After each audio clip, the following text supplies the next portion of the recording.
Gata, și acum am terminat de bironat și trebuie să nivelăm locul. Ia uitați. Aici a călcat cu roata tractorul și trebuie să nivelăm locul. Ia uitați așa cum rămâne.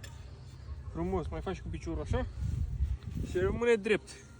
Și după facem chestia asta pentru că trebuie să dăm cu stomp, să nu mai crească iarba pe jos.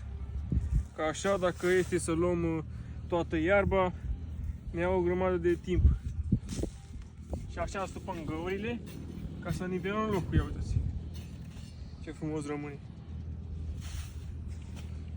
Ia vine. Ia uite cum e în față și cum rămâne, ia uite. Mai dai și puțin cu piciorul așa. Să fie locul drept.